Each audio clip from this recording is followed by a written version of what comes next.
Hello and welcome to the Fit and Free podcast. This is a podcast for women who want it all, to feel strong and confident in their bodies, as well as enjoying a sneaky mug on a Friday night. I'm an exercise physiologist and sports nutritionist, here to teach you how to achieve your body goals without food and your body controlling your life. So let's jump in. Hello everybody and welcome back to the Fit and Free podcast. I'm super excited for today's episode because we are talking all things exercise. The best type of exercise for you to reach your body composition goals. So let's jump into it. I want to start each episode with a little bit of a life update because I love listening to that on other people's podcasts, and I love to know where people are, what they're at, what they're doing. So I feel like this could be just like a little story time every time we start one of these episodes. So little life update is Niels and I are moving back to Australia. We're going back to Australia on Thursday. We're just going there for 2 months to spend some time with my mum and some family over Christmas, and I couldn't be more excited about it. We're leaving next Thursday, which is crazy because we've been in Bali now for, I think it'll be 6 months in total. And oh my God, what an adventure. How freaking amazing it has been. But like, I'm kind of low-key excited to go back to Australia. I think I'm excited because I know there's going to be an end and then we're going to come back to Bali. So it's not a goodbye forever, but it's just like a interim in the middle. So I'm super excited. Do you know what I'm most excited for? Like, don't get me wrong. Like, I love Bali and I love the restaurants and I love the variety, but I miss Woolworths. I'm so excited to go home and do groceries. I don't know if there's any other gals out there who love grocery shopping. Like, don't get me wrong. I don't like going to the grocery store every day. That's not the vibe. But I do love going grocery shopping, once a week to getting all of my amazing goodness to make my delicious meals. So that is one of the most things that I'm excited about. So yeah, that's happening. On Thursday, we're going home. So this is the first time that I've spent like a longer period time at home in my hometown, the south coast of New South Wales. So I'm really excited about that. I've always had this dream of being able to work remotely so then I can actually go home and spend some time there. So I can't believe it's actually happening. That is the power, honestly, and I put that to my woo side, is my manifestation, my vision boarding, my daily journaling practice, and most importantly, my visualization. Honestly, game changing. So that's the update. That's where we're at. That's what we're doing. So a little bit of hecticness between now. Actually, when this episode goes live, we'll be leaving the next day. So this week is just going to be hectic for us, packing, making sure everything's organized to jump on the plane on Thursday. So enough with the life update. Let's get into the exercise.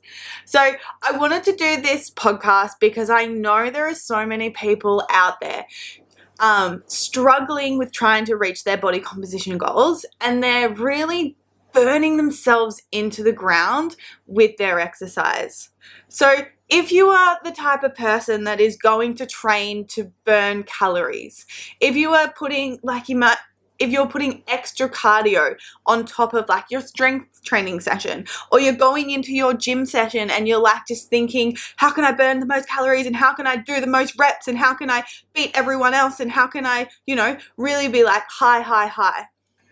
Or then if there's a person who is, you're feeling guilty for having a rest day, or you're feeling guilty for having a week off, this episode is really for you. Because what I'm going to do is I'm going to break down the best kind of exercise to do when you are trying to change your body composition, and the principles that really do need to be applied in order to get the most out of your training to really start seeing results. If you are feeling exhausted, if you've got niggling injuries, if you're not seeing the changes that you want in your body, then it truly could be that your exercise routine is really letting you down.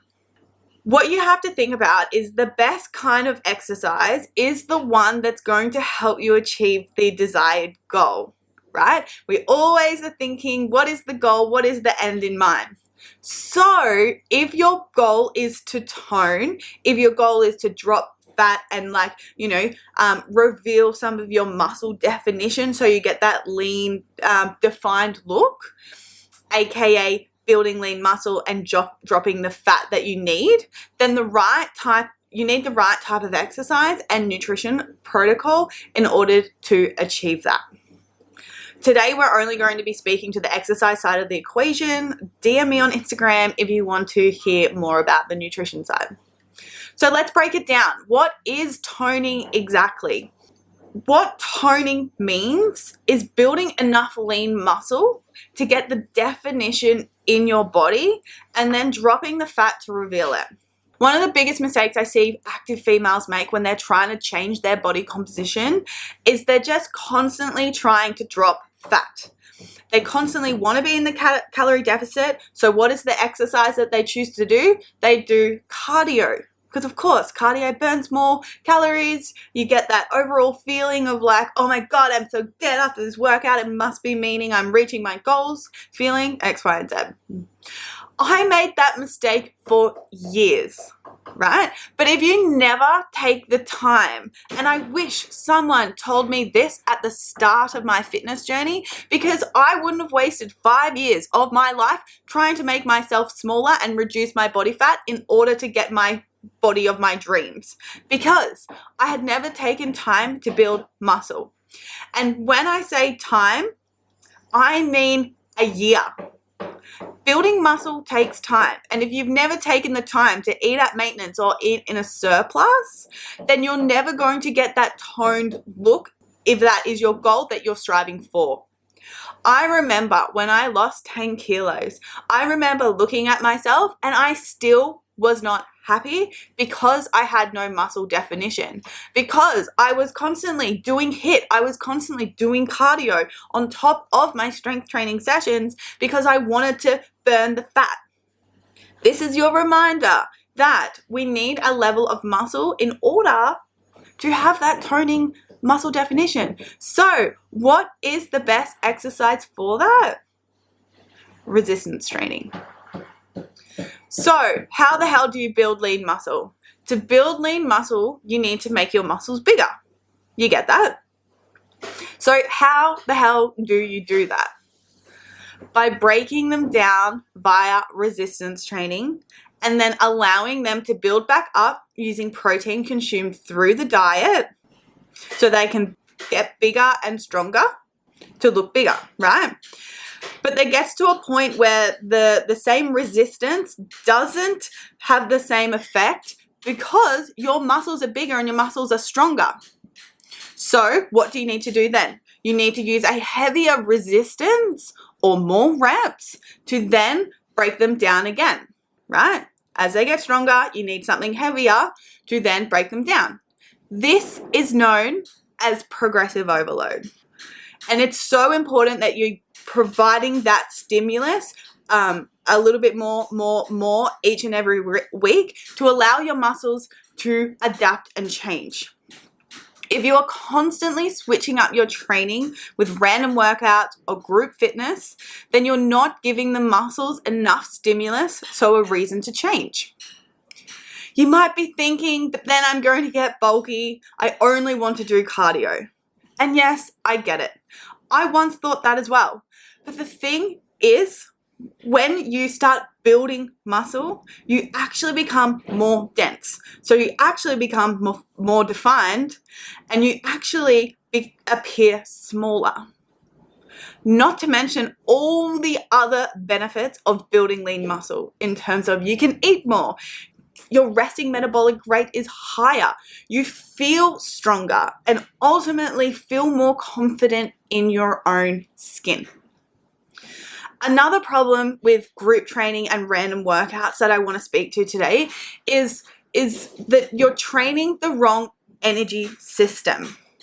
Exercise is actually way more complex than what people think in terms of exercise science, training the correct energy systems, X, Y, and Z. So it's really, really important to know that doing 50 jump squats and 50 burpees is not going to give you definition in your body.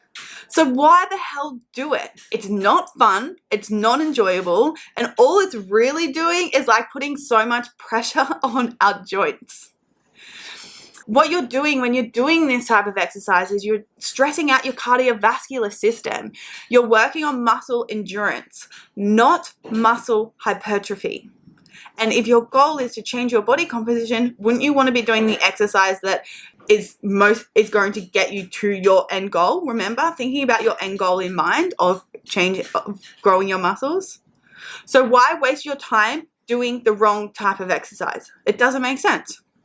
So when you're doing this type of exercise and you're stressing your cardiovascular system, what you're doing is you're hitting a fatigue point because you're breathless rather than your muscles fatiguing. So you're not creating enough stimulus actually on the muscles, again, to give them a reason to change. All you're doing is stressing your cardiovascular fitness, therefore not giving your muscles a reason to change. Not only is it stressing out your cardiovascular fitness and your muscle endurance, but it's also going to be stressing the fuck out of your nervous system. Doing this type of exercise frequently throughout the week, all it's really doing as well is increasing your cortisol levels and increasing the inflammation in your body. Don't get me wrong, like it sounds like I absolutely hate HIIT and it's like the worst type of exercise. Absolutely not. I love HIIT.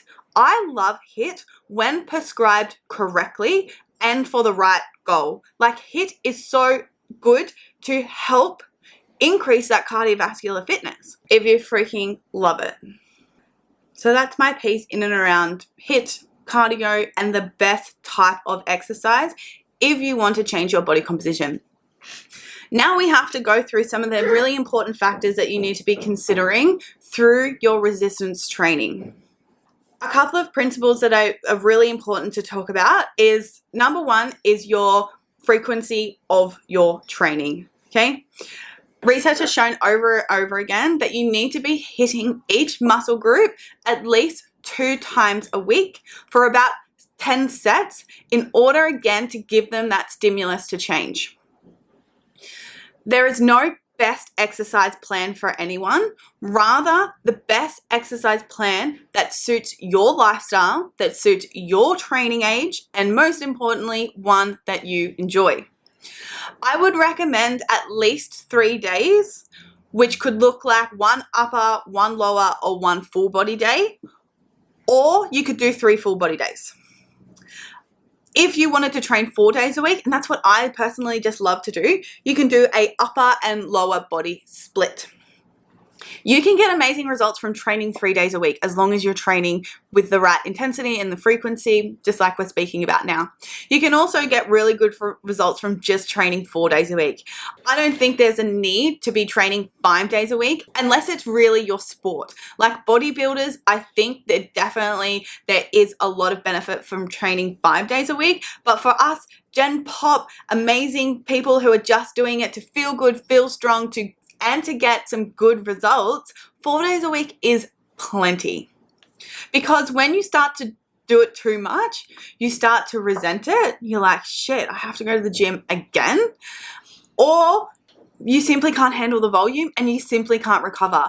And that's why I say that if it is your job, if it's like your sport, X, Y, and Z, and you've been training for a long period of time, that's when you can introduce those 5 days of training, right? You can recover from it. But if you're in your first or second year of proper lifting, and when I say going to random workouts and gym classes, that's not proper lifting. When you've been, following a program with good periodization and good overload over a long period of time, 4 days is easily enough. The next principle that I want to speak to today is intensity. And this is something that's really, really important in order to get that stimulus for our muscles to change. So ideally, you really do need to be training at like a 7 to an 8 out of 10 effort. And how do you know if you're training at that intensity? Is the last 2 reps should be obviously slower than the first rep that you've punched out. If it's not, then it's a sign that your weight isn't heavy enough or that maybe you need to increase your reps.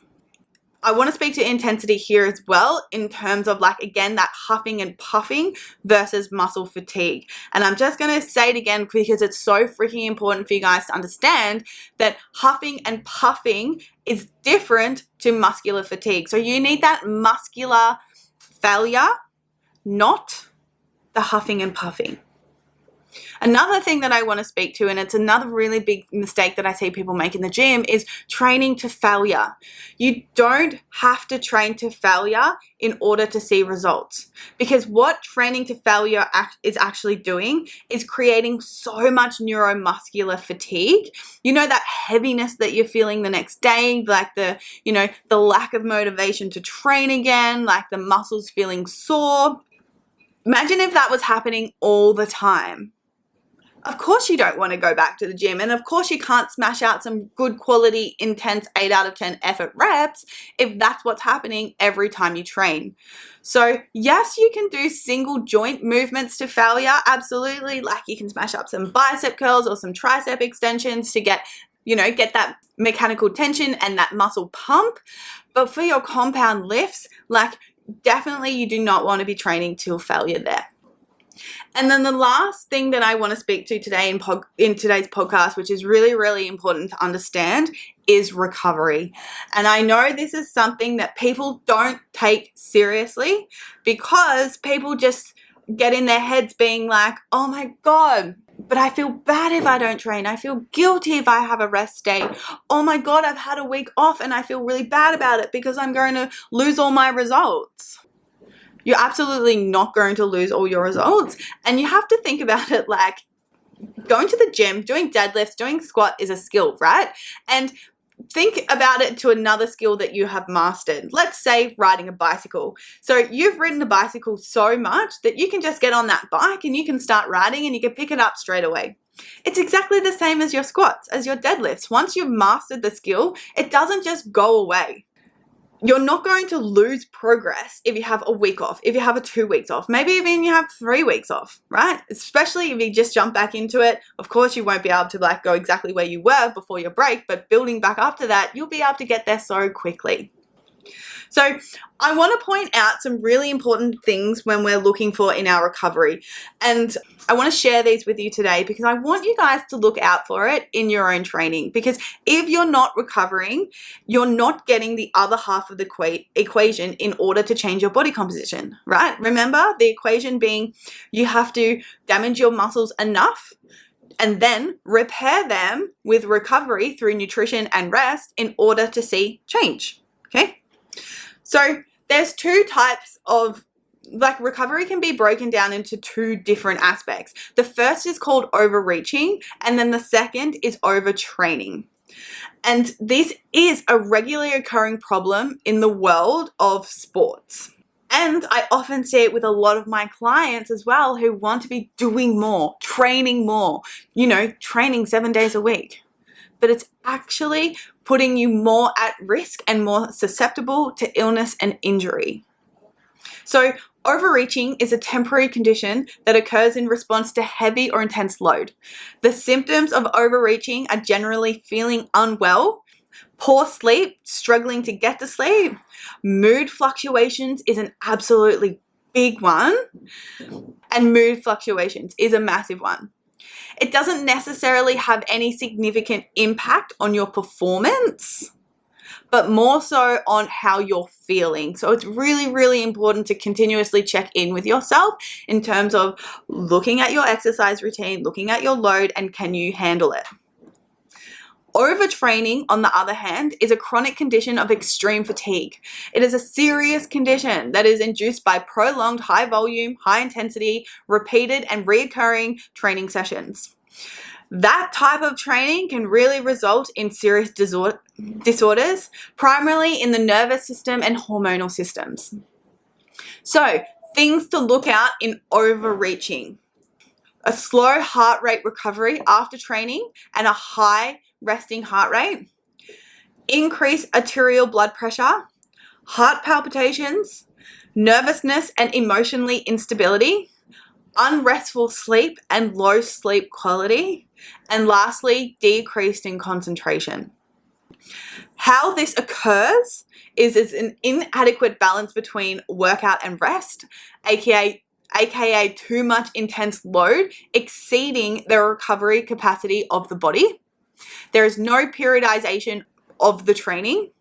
The training is monotonous, it's too long or too frequent, and the training is lacking variety, so you're not changing things up enough, and a training process that is not adapted to the individual. And that's why I am so big, right, on making sure that your exercise program suits you and it's tailored to you because of these reasons. Also really important to have, long-term structure in your exercise plan, and not just, what am I doing this week, that week, this week. It builds on top of each other.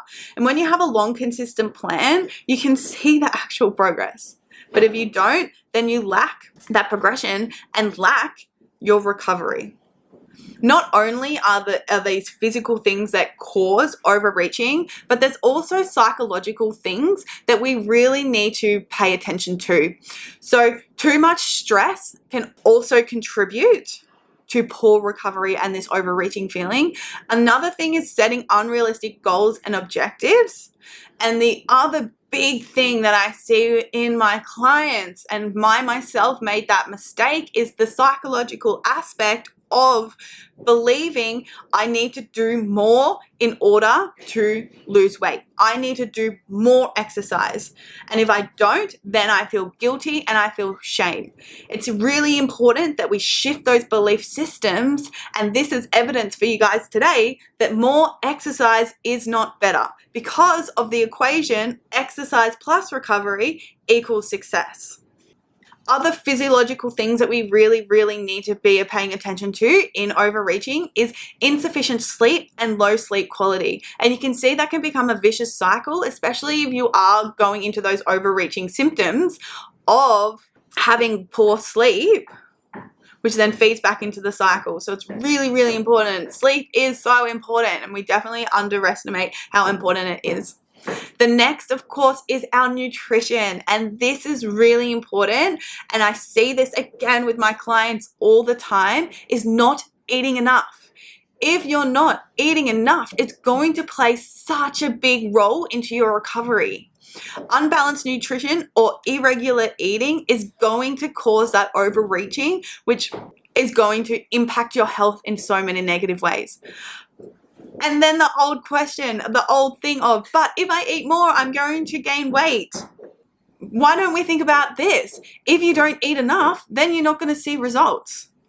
Eating more is not going to cause weight gain.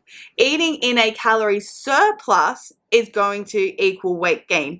Eating enough is meeting your human needs. There is a big difference. So, as you can see, recovery is so much more than what we look like, because this is now, we're talking about our health. We're talking about how we're showing up to our friends and family, how we're looking after our kids, how we're showing up in our jobs. Like, are we, do we have like good concentration, and then we can be present and be there in the moment, right?